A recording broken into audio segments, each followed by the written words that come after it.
ये पाकिस्तान के किसी मीडिया चैनल ने ये गुफ्तगू नहीं दिखाई, क्योंकि उनकी औकात नहीं है दिखाने की, क्योंकि उनकी हैसियत नहीं है दिखाने की। अस्सलाम वालेकुम दोस्तों, लतीफ़ खोसा ने अपनी ज़िंदगी की सबसे बड़ी तकरीर कर दी है, अपनी ज़िंदगी की सबसे मुश्किल उन्होंने तकरीर कर दी। उन्होंने कहा कि शायद कि इस तकरीर के बाद लतीफ़ खोसा को पीपल पार्टी से निकाल दिया जाए। उन्होंने कहा कि ये जो हुकूमत है ये पीपल्स पार्टी की नहीं है, जो इम्पोर्टेड हुकूमत का साथ दे रही है ये पीपल्स पार्टी नहीं है। मतलब उनके कहने का मतलब ये है कि असल पीपल्स पार्टी ये लोग नहीं है, ना जरदारी असल पीपल्स पार्टी है, ना बिलावल। ये लोग कब्ज़ा ग्रुप हैं जिन्होंने पीपल्स पार्टी पर, उनके कहने का मतलब यही है कि ये लोग कब्ज़ा ग्रुप हैं जिन्होंने पीपल्स पार्टी पर कब्ज़ा किया हुआ है। उन्होंने कहा कि हुकूमत पीपल्स पार्टी की नहीं है, इन काबिज़ लोगों की है। लतीफ़ खोसा साहब ने तकरीर करते हुए कहा कि हमने न्यूट्रल्स को आइन के ऊपर बिठाया हुआ है, ये रियासत के मुलाजम हैं, ये रियासत के नौकर हैं, हमने इनको अपनी रियासत के ऊपर बिठाया, हमने अपने आइन के ऊपर बिठाया हुआ है। उन्होंने कहा कि इससे पहले कि मेरे अजीज़ हमवतनों हो जाए तो अवाम को चाहिए कि अपने आइन के लिए खड़े हो जाएं, अपने मुल्क की रियासत को बचाने के लिए खड़े हो जाएं, क्योंकि इन काबिज़ लोगों से कब्ज़ा छुड़वाना है अवाम ही छुड़ा सकती है। अवाम ही इनको आइन और कानून के ऊपर से उतार कर नीचे फेंक सकती है। ये लतीफ़ खोसा साहब ने गुफ्तगू की है।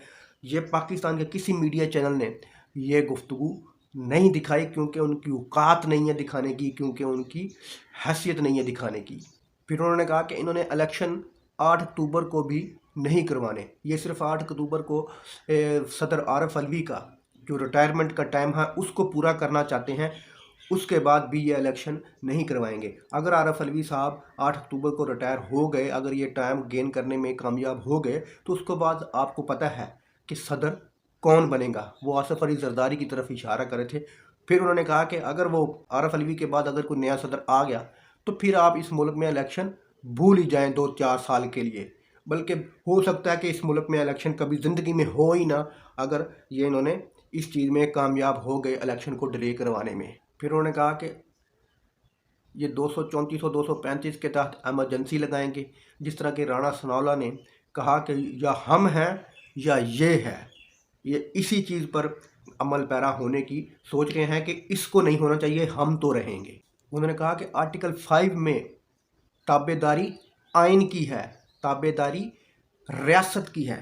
हमने अजीब तमाशा बना लिया कि हमने न्यूट्रल को अपने आइन के ऊपर बिठा लिया है, अपनी रियासत के ऊपर उनको बिठा लिया है। ये हमारी गलती है, ये हमारी बेवकूफ़ी है कि हमने ये काम किए हैं। हमने अदलिया को भी रियासत के ऊपर बिठा लिया, हमने न्यूट्रल को भी रियासत के ऊपर बिठा लिया।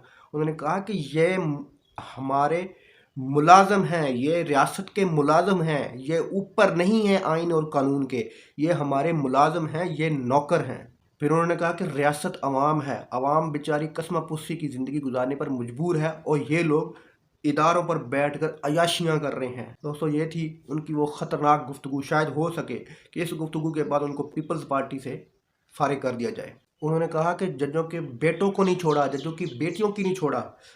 अब जज तो बेचारे बैठे हैं उस हिसार में, अब वो खुल के फैसले भी नहीं कर सकते। वो उनकी बात कर रहे हैं जिस तरह के वो मरीम नवाज साहबा जलसे में सरेआम कह रही थी कि मेरे पास फ़लाँ की वीडियो है, मेरे पास फ़लाँ की ऑडियो है।